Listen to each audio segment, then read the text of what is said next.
Good evening बच्चों। देखो भैया, अपने पॉलिटिकल साइंस का चौथा प्री बोर्ड पेपर जो मैंने आपको टेलीग्राम ग्रुप पर अपलोड किया था, आज उसके अपने सॉल्यूशन के सेकंड पार्ट की चर्चा करते हैं। देखो अपने भैया दो बुक है, दोनों बुकों के अपने दो दो प्री बोर्ड हो चुके हैं। जैसे ये चौथा प्री बोर्ड जो है वो अपने सेकंड जो बुक है, इसका जो पांचवा चैप्टर है कांग्रेस प्रणाली, चुनौतियां और पुनर्स्थापना, सातवां जो चैप्टर है जन आंदोलन का उदय, और नौवां जो चैप्टर है भारतीय राजनीति और नए बदलाव।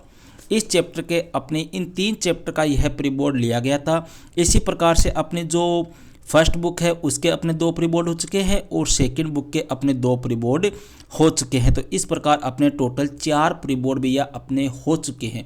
अब कई स्टूडेंट पूछ रहे हैं कि सर आपकी आगे की रणनीति क्या होगी। तो देखो भैया, आगे की रणनीति ऐसी है, अब अपने मैं आपके दो प्री बोर्ड और लूँगा, ठीक है। वो हो सकता है मैं पूरी बुक के ले लूँ या हो सकता है दोनों बुक के एक एक ले लूँ।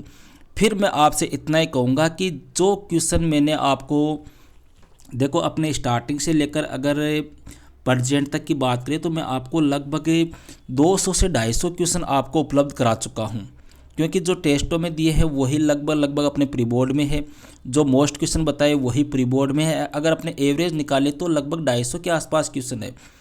मैं बार बार आपको ये कह रहा हूँ भैया, आज वापस कह रहा हूँ, जो भी स्टूडेंट अपने चैनल से तैयारी कर रहे हैं या मान लो कहीं से भी तैयारी कर रहे हो और जो अपने चैनल से जुड़े हुए हैं, वो स्टूडेंट इन प्रश्नों को ज़रूर से तैयार कर लो। आपको ज़्यादा तो नहीं कहूँगा, लेकिन कम से कम 80% जो पेपर है वो अपने ही इन्हीं क्वेश्चनों में से आएगा। इतना मैं आपको दावे के साथ कह सकता हूँ। जिस दिन अपना एग्ज़ाम हो, जिस दिन पेपर हो जाए, उस दिन आप अपने क्वेश्चनों को मेरे इन क्वेश्चनों से मिलान कर लेना और आप खुद चेक कर लेना कि अपना जो मैंने आपको टेस्ट लिए हैं, जो मोस्ट क्वेश्चन बताए हैं या जो प्री बोर्ड लिए हैं, उनमें से 80% पेपर आया है या नहीं आया है, ठीक है। तो देखो भैया, अपने इस प्री बोर्ड पेपर का फर्स्ट पार्ट जो है वो मैं आपको उपलब्ध करा चुका हूँ, जिसमें अपने 1 से लेकर 10 तक के क्वेश्चनों की चर्चा कर चुके हैं। आज अपने इससे आगे के क्वेश्चनों की चर्चा करते हैं भैया। 10 तक क्वेश्चन अपने सॉल्व कर चुके हैं। आज अपने बात करते हैं क्वेश्चन नंबर 11। देखो भैया, दलित पैंथर्स क्या है, इसका गठन कब, कहाँ और क्यों हुआ था। देखो दलित पैंथर्स है क्या भैया, दलितों का एक समूह है, एक संगठन है। पहली बात, इसका गठन कब, 1972 में हुआ था, कोई दिक्कत नहीं है। आगे पूछा है कहाँ हुआ, साहब महाराष्ट्र में हुआ, इसमें भी कोई दिक्कत नहीं है। फिर अगले ने पूछा है क्यों हुआ, तो भैया जो दलित समुदाय के लोग हैं उन दलितों के हितों की दावेदारी करने के लिए इसका गठन हुआ। इस प्रकार से आपको आंसर देना है। क्वेश्चन नंबर 12 की बात करते हैं भैया। सन 1966 में कांग्रेस के वरिष्ठ नेताओं ने इंदिरा गांधी को, ध्यान देना भैया, इंदिरा गांधी को प्रधानमंत्री के लिए समर्थन क्यों दिया। आपको पता है 1966 में भैया लाल बहादुर शास्त्री की मृत्यु हो गई थी। अब इंदिरा को प्रधानमंत्री बनाने के लिए समर्थन इसलिए दिया था क्योंकि उनको पता था कि इंदिरा जो है वो नेहरू की बेटी है और नेहरू की बेटी होने के नाते ये जीत जाएगी। पहली बात तो ये। दूसरी बात ये कि इंदिरा उस समय जो थी उसको राजनीति का उतना अनुभव नहीं था, इसलिए इनका ये मानना था कि इंदिरा अगर जीत जाएगी तो वो अपने ऊपर ही निर्भर रहेगी, अपने जैसा कहेंगे ना वैसा ही इंदिरा करेगी। इसलिए भैया कांग्रेस के वरिष्ठ नेताओं ने इंदिरा गांधी को प्रधानमंत्री पद के लिए समर्थन दिया। कई स्टूडेंट पूछते हैं सर आंसर कैसे देना है, तो यहाँ पर आप सुन सकते हो भैया मैं किस प्रकार से आंसर दे रहा हूँ। जल्दी ही अपने एक वीडियो भी बनाएंगे, उसमें मैं आपको कैसे परीक्षा में उत्तर लिखने हैं, किस प्रकार से आपको हेडिंग लगानी है, कौन से पेन आपको काम में लेने हैं, उनके ऊपर भी अपनी चर्चा करेंगे। क्वेश्चन नंबर 14 है भैया कांग्रेस, अच्छा 13 नंबर नहीं है भैया, इसमें 13 थोड़ी मिस्टेक हो गई। कांग्रेस प्रणाली की पुनर्स्थापना से क्या तात्पर्य है। कांग्रेस प्रणाली की पुनर्स्थापना भैया आपको पता हो कि 1969 में कांग्रेस का विभाजन हो गया था। एक तो बन गई थी कांग्रेस आर और एक बन गई थी कांग्रेस ओ, ठीक है। अब इंदिरा गांधी जो थी भैया, इस इंदिरा गांधी ने कांग्रेस ओ को एक नए सिरे से स्थापित किया, जिसमें गरीब है, आदिवासी है, महिला है, दलित समुदाय के लोग हैं, मजदूर है, इन सभी को यह साथ लेकर एक प्रकार से नए सिरे से कांग्रेस की स्थापना की। हालांकि ये पहले जैसी कांग्रेस थी लेकिन इसको पुनर्जीवित किया था, इसलिए इसको कांग्रेस प्रणाली की पुनर्स्थापना के नाम से जाना जाता है। और ये पुनर्स्थापना किसके द्वारा की गई थी? इंदिरा गांधी के द्वारा की गई थी। क्लियर है। क्वेश्चन नंबर 15 है भैया, निम्न पर टिप्पणी लिखिए। देखो पहला है संयुक्त प्रगतिशील गठबंधन यूपीए, यूपीए ठीक है। अब यह यूपीए क्या है?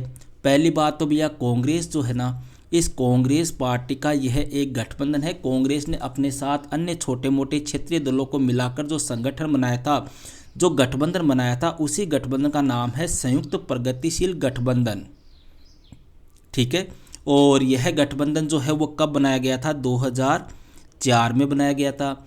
और इसका नेतृत्व करने वाली पार्टी कौन थी? अपने कांग्रेस थी। और इसी गठबंधन के तहत 2004 से लेकर 2009 तक अपने भारत के प्रधानमंत्री बने थे मनमोहन सिंह। अब ये तो देखो मैंने यूपीए यहाँ पर इसलिए दिया है भैया क्योंकि अपने इस समय एक प्रकार से देखें तो राजस्थान में कांग्रेस की सरकार है, ठीक है। एक दूसरा गठबंधन और है भैया जिसका नाम है राजग, जिसको बोलते हैं अपने एनडीए, ठीक है। उसका गठन पूछ ले तो ध्यान रखना भैया 1999। और उसका नेतृत्व करने वाली बड़ी पार्टी कौन सी है? अपनी बीजेपी है, ठीक है। अब बात करते हैं भैया इसी का सेकंड, इंदिरा बनाम सिंडिकेट। सबसे पहले इंदिरा आप जानते हो इंदिरा गांधी की बात है। सिंडिकेट क्या है भैया? जो कांग्रेस पार्टी थी, उस कांग्रेस पार्टी में ताकतवर और प्रभावशाली लोगों का एक समूह था, उसी को क्या कहते हैं? सिंडिकेट कहते हैं। और इस समूह का अपने कांग्रेस पार्टी पर नियंत्रण था। और इंदिरा गांधी जो है वो इन्हीं सिंडिकेट के सहयोग से क्या बनी थी? भारत की प्रधानमंत्री भी बनी थी। क्योंकि सिंडिकेट को ये पता था कि अगर इनको अपने प्रधानमंत्री बना देंगे तो ये अपनी बात मानेगी। और हालांकि इंदिरा गांधी ने इनकी बात शुरू में मानी भी थी, लेकिन बाद में इंदिरा गांधी ने इनको महत्व देना एक प्रकार से बंद कर दिया। और 1971 के बाद ये सिंडिकेट जो है वो भी धीरे धीरे एक प्रकार से क्या हो गए? प्रभावहीन हो गए। क्लियर है। क्वेश्चन नंबर 16 की बात करते हैं भैया, भारतीय किसान यूनियन की प्रमुख विशेषताएं बताइए। भारतीय किसान यूनियन भैया जिसको अपने शॉर्टकट में क्या कहते हैं? बीकेयू, ठीक है। अपने क्या कहते हैं? बीकेयू कहते हैं। अब इसकी विशेषताएं क्या है? पहली विशेषता तो ये हो गई सी साहब, इसके अध्यक्ष जो थे वो महेंद्र सिंह टिकैत थे। दूसरे अपने कह सकते हैं कि ये यूपी हरियाणा इस साइड के किसानों का एक संगठन था। तीसरी अपने कह सकते हैं कि 1980 के दशक में यह किसानों का अग्रणी संगठन था। चौथी अपने कह सकते हैं कि इस संगठन ने अपनी मांगों को पूरा करने के लिए धरना प्रदर्शन, रैली, जेल भरो जैसे कार्य प्रारंभ किए। पांचवी अपने कह सकते हैं कि भारतीय किसान यूनियन जो है इसके द्वारा जातीय पंचायतों का गठन किया गया। छठवीं अपने कह सकते हैं कि बीकेयू के द्वारा भी जितने भी आंदोलन किए गए वो समृद्ध राज्यों में किए गए।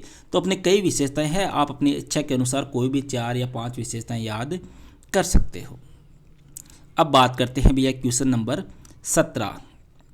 देखो सारे क्वेश्चन मैं आपको वापस बता दूं भैया, ये सारे क्वेश्चन ऐसे हैं जो पिछले 8 से 10 सालों में सीबीएसई बोर्ड हो या एमपी बोर्ड हो या यूपी बोर्ड हो या अपने जब राजस्थान बोर्ड में ये सिलेबस रहा था उस समय ये बोर्ड एग्जाम में पूछे जा चुके हैं। और बड़े ही महत्वपूर्ण क्वेश्चन है, इनको बार बार पूछा जाता है या बार बार इनके पूछे जाने की संभावना रहती है, इसीलिए मैंने ये आपको क्वेश्चन दिए हैं। तो थोड़ा सा आपको इनको ध्यान में रखकर इनको तैयार करना है। इनको थोड़ा सा आप अच्छी तरह से विशेष क्वेश्चन मानकर इनको तैयार करें। क्वेश्चन नंबर 17 की बात करते हैं भैया, गरीबी हटाओ का नारा कब और किसने दिया? साहब सीधी सी बात है, गरीबी हटाओ का नारा इंदिरा गांधी ने दिया था जब 1971 के चुनाव हुए थे। कोई दिक्कत नहीं है। इस नारे के तहत गरीबों के विकास से संबंधित कौन कौन से कदम उठाए गए? अब गरीबों के विकास के लिए इंदिरा गांधी ने क्या किया? गरीबों के वो घर घर में गई, उनकी शिकायतों को सुना, उनके सामने जो समस्याएं आ रही थी उनके सुना, जो भूमिहीन किसान हैं उनकी समस्याओं को सुना, जो दलित वगैरह है, आदिवासी है, उनके ऊपर जो अत्याचार हो रहे थे उनका समाधान करने का वादा किया। जो महिलाएं वगैरह है उन महिलाओं का जो शोषण हो रहा था, उन महिलाओं के ऊपर जो एक प्रकार से अमानवीय घटनाएं हो रही थी, उन महिलाओं से घर घर जाकर संपर्क किया और उन घटनाओं को दूर करने का प्रयास किया। इस प्रकार के कार्य जो है वो इंदिरा गांधी के द्वारा किए गए। क्वेश्चन नंबर 18 की बात करते हैं भैया, गरीब 18 इंदिरा गांधी ने कांग्रेस प्रणाली की प्रकृति को बदलकर पुनर्स्थापित किया, इस कथन को तर्क सहित स्पष्ट कीजिए। भैया इंदिरा गांधी ने क्या किया था? देखो 1969 में कांग्रेस प्रणाली जो है या कांग्रेस जो है इसका विभाजन हो गया था। एक तो बन गई थी कांग्रेस ओ और एक बन गई थी कांग्रेस आर। अब इंदिरा गांधी जो है भैया इसने जो कुछ किया वह एक प्रकार से अपने देखे तो पुरानी कांग्रेस को पुनर्जीवित करने का काम नहीं था। ये इसने अपनी एक नई पार्टी बना ली थी और उस पार्टी को एक प्रकार से अपने हाथ में ले लिया था। और लोकप्रिय एक प्रकार से देखें तो वह नई जो पार्टी बनी थी इंदिरा गांधी वाली, वह भी लोकप्रियता की दृष्टि से प्रथम स्थान पर थी। उसने एक प्रकार से अपने बढ़ चढ़कर जो है वो भारतीय राजनीति में हिस्सा लिया। और 1971 के जब आम चुनाव आए, उन 1971 के आम चुनाव में इंदिरा गांधी जो थी, उस इंदिरा गांधी ने एक प्रकार से बहुमत या भारी बहुमत के साथ में इसने क्या की, विजय की। इस प्रकार अपने कह सकते हैं कि इंदिरा गांधी जो थी उसने कांग्रेस प्रणाली की प्रकृति को बदलकर पुनर्स्थापित किया। क्वेश्चन नंबर 19 है भैया, ताड़ी विरोधी आंदोलन महिला आंदोलन का हिस्सा था, कारण बताइए। ताड़ी विरोधी आंदोलन भैया, ताड़ी विरोधी क्या होता है? ताड़ी का मतलब होता है भैया शराब। और यह आंदोलन आपको पता है, जब मैंने पढ़ाया था उस समय डिटेल से बताया था कि यह आंदोलन जो है वो एक प्रकार से अपने आंध्र प्रदेश का जो नेलोर जिला था वहाँ से यह आंदोलन प्रारंभ हुआ था, क्योंकि वहाँ पर महिलाएं प्रौढ़ साक्षरता कार्यक्रम जो होता था उसमें पढ़ने के लिए आती थी और वहाँ पर एक दूसरे का दुख दर्द वो शेयर करती थी। ठीक है, अब ये महिला आंदोलन यहाँ पे देखो भैया, इसमें क्वेश्चन में क्या दिया इसने कि यह महिला आंदोलन का हिस्सा था। महिला आंदोलन का हिस्सा कैसे था? क्योंकि देखो ताड़ी विरोधी आंदोलन का नारा जो था वो क्या था? ताड़ी की बिक्री बंद करो। मेन तो ताड़ी की बिक्री बंद करना ही था, लेकिन धीरे धीरे फिर महिलाओं ने इसको सामाजिक, आर्थिक, राजनीतिक मसले भी उठाना प्रारंभ कर दिया। ठीक है, इस आंदोलन में घरेलू हिंसा के मुद्दों पर भी एक प्रकार से सार्वजनिक तौर पर महिलाएं चर्चा करने लगी। पहली बार हुआ था कि महिलाएं घरेलू हिंसा के मुद्दे पर एक प्रकार से बोलने लगी थी। इससे पहले भैया घरेलू हिंसा है, दहेज प्रथा है, अपने सार्वजनिक स्थानों पर यौन उत्पीड़न की जो घटनाएं हैं उनके ऊपर महिलाएं जो है वो इतना नहीं बोलती थी। लेकिन ताड़ी विरोधी आंदोलन के दौरान महिलाएं जो है उन्होंने बढ़ चढ़कर इसमें हिस्सा लिया था। और जो महिलाओं पर अत्याचार हो रहे थे, जो लैंगिक भेदभाव हो रहा था, उसके ऊपर भी महिलाओं ने एक प्रकार से काफ़ी ज़्यादा प्रकाश डाला, बढ़ चढ़कर उसमें हिस्सा लिया। और उसका परिणाम ये हुआ कि 90 के दशक तक आते आते महिला जो थी उनको एक प्रकार से पॉलिटिक्स में उनको प्रतिनिधित्व मिलने की बात होने लग गई। और फिर 1993 में भी जो भारत का 73वां और 74वां संविधान संशोधन था उसके अंतर्गत महिलाओं को स्थानीय राजनीतिक निकाय में आरक्षण दिया गया। इसके बाद में भैया 1992 के बाद दहेज उत्पीड़न, घरेलू उत्पीड़न तथा लिंग भेद के जो मामले हैं उन मामलों के लिए भी एक प्रकार से सजा का प्रावधान प्रारंभ किया गया। तो इस आधार पर अपने कह सकते हैं कि ताड़ी विरोधी आंदोलन महिला आंदोलन का हिस्सा था। ठीक है, क्वेश्चन नंबर 20 है भैया, जन आंदोलन क्या अर्थ है? तो पहले तो अपने बात करते हैं भैया जन आंदोलन क्या होता है। देखो, जन आंदोलन का मतलब ऐसा आंदोलन भैया जो जनता के हित के लिए, जनता की भलाई के लिए, जनता के कल्याण के लिए, जनता के विकास के लिए किया जाता है, वह क्या कहलाता है? जन आंदोलन कहलाता है। अब बात आती है साहब इसके 2 लाभ और 2 हानि बताओ। सीधी सी बात है, कोई भी आंदोलन होगा तो उसके लाभ भी होंगे, मतलब उसका फ़ायदा भी होगा तो उसका नुकसान भी होगा। तो सबसे पहले लाभ की बात करें तो लाभ में तो अपने कह सकते हैं कि भैया जन आंदोलन करने से जो व्यक्ति आंदोलन करते हैं उनकी लोकप्रियता बढ़ती है। ठीक है, अपने लोकतंत्र का विस्तार होता है, अपनी जो समस्याएं होती हैं उनका समाधान होता है। एक प्रकार से जिस क्षेत्र में आंदोलन किया जाता है उस क्षेत्र का सामाजिक आर्थिक रूप से विकास होता है या सामाजिक आर्थिक रूप से उस क्षेत्र को फ़ायदा मिलता है। जैसे अपने चिपको आंदोलन हुआ था, ताड़ी विरोधी आंदोलन हुआ था, अपने नर्मदा बचाओ आंदोलन था, इनमें यही तो था भैया अपने। ठीक है, अब पूछिए इसमें हानियाँ।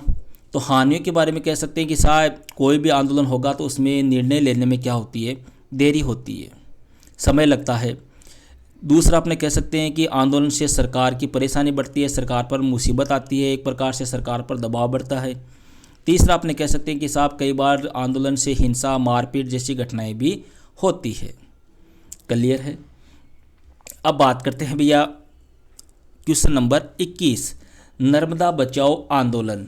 नर्मदा बचाओ आंदोलन क्या है भैया? आपको सबको पता है। अपनी कौन सी नदी की बात है? यहाँ पर नर्मदा नदी की बात है। नर्मदा नदी जो थी भैया, इस पर अपने मुख्य रूप से देखिए तो गुजरात है, अपने मध्य प्रदेश है, इस साइड में कुछ बांधों का निर्माण करवाया जा रहा था, जिनमें छोटे बांध भी थे, कई बड़े बांध भी थे। और इन बांधों के विरोध में भैया वहाँ पर क्या हुआ, बांधों का निर्माण होने से वहाँ पर क्या हुआ कि जो आदिवासी लोग रह रहे थे, जो पिछड़े गरीब लोग रह रहे थे, उनको वहाँ से हटाया गया। जैसे अपने बात करें भैया गुजरात की, तो गुजरात में यहाँ पर एक सरदार सरोवर बांध बनाया जा रहा था। तो वहाँ पर जो लोग निवास कर रहे थे उन लोगों ने ये कहा कि हमें आप यहाँ से तो हटा रहे हो लेकिन हमें पुनर्वास दो। ऐसा ही और जगह पर हुआ था। क्यों? क्योंकि नर्मदा और उसकी सहायक नदियाँ जो थी इस पर 30 तो बड़े बांध, 135 मध्यम बांध और 300 छोटे बांध बनाने का प्रस्ताव था।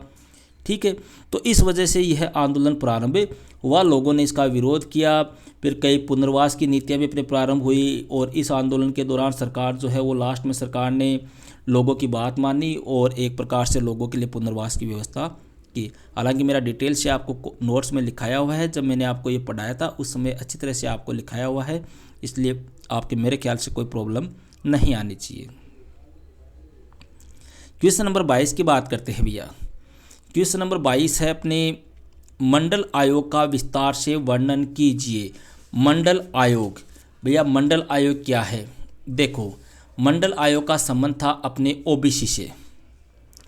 ओबीसी को भैया आरक्षण देने या ओबीसी जो जनजाति है, देखो अपने डिटेल से थोड़ा सा मैं आपको समझा दूं, वापस समझ लेना कि केंद्र सरकार जो थी भैया उसने 1978 में एक आयोग का गठन किया था और इसका प्रमुख उद्देश्य था कि पिछड़ा वर्ग जो है ओबीसी कि इसकी स्थिति को कैसे सुधारा जाए, उसके उपाय बताओ।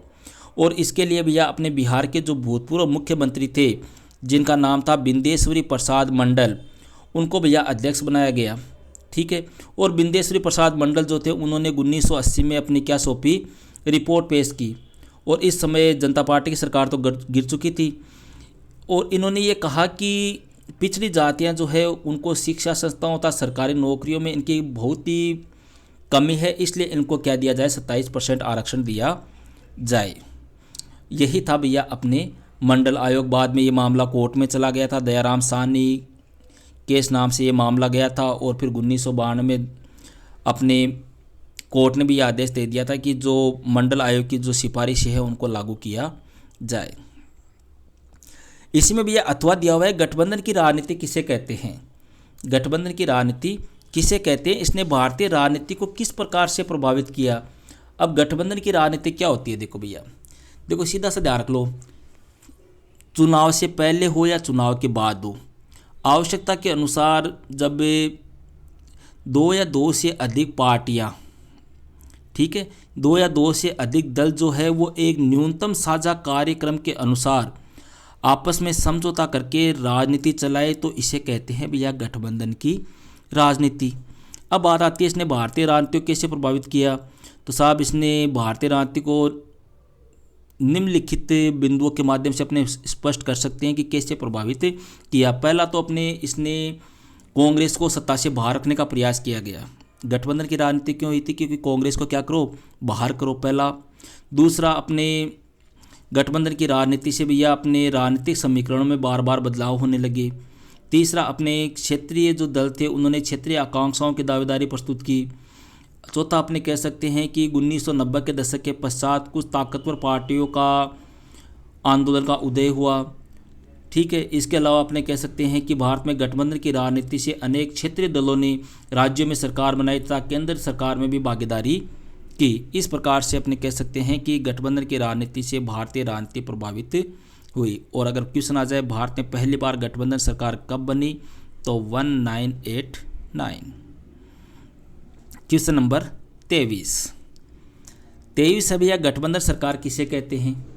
सिंपल सा क्वेश्चन है, गठबंधन सरकार किसे कहते हैं? गठबंधन सरकार के पक्ष और विपक्ष में क्या देने हैं आपको, 2-2 तर्क देने हैं। तो गठबंधन सरकार क्या होती है भैया? गठबंधन सरकार सिंपल सा क्वेश्चन है कि जब 2 या 2 से अधिक दल मिलकर, ठीक है, सरकार बनाते हैं तो वह क्या कहलाती है? गठबंधन सरकार कहलाती है। पक्ष में तर्क क्या होंगे साहब? इससे एक प्रकार से अपने कह सकते हैं कि क्षेत्रीय दलों का प्रतिनिधित्व तो बढ़ेगा। दूसरा, अपने कह सकते हैं कि गठबंधन सरकार से एक प्रकार से विकल्प लोगों के पास में उपलब्ध होगा। तीसरा, अपने कह सकते हैं कि विभिन्न दलों की व्यापक सहभागिता बढ़ेगी। अब विपक्ष में कहें तो जो सरकार होती है वो स्थिर नहीं होती साहब, कभी भी गिर सकती है। पहला बात तो ये होगी विपक्ष में तर्क। पहला तो क्या हो गया विपक्ष में तर्क कि जो भी सरकार होगी गठबंधन सरकार में वो कभी भी गिर सकती है क्योंकि राजनीतिक अस्थिरता रहेगी।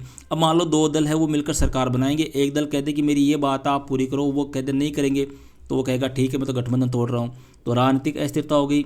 दूसरे, अपने कह सकते हैं इससे भ्रष्टाचार बढ़ेगा। तीसरा अपने कह सकते हैं इससे अवसरवाद को बढ़ावा मिलेगा। चौथा अपने कह सकते हैं कि इससे रिजल्ट लेने में एक प्रकार से या निर्णय लेने में समय लगेगा। तो ऐसे कई कारण है। ठीक है, तो ये था भैया अपनी पॉलिटिकल साइंस का चौथा प्री बोर्ड पेपर, जिसका सॉल्यूशन मैं आपको मोटे मोटे तौर पर करवा चुका हूँ। हालांकि मेरे आपको कॉपी में नोट्स लिखाए हुए हैं।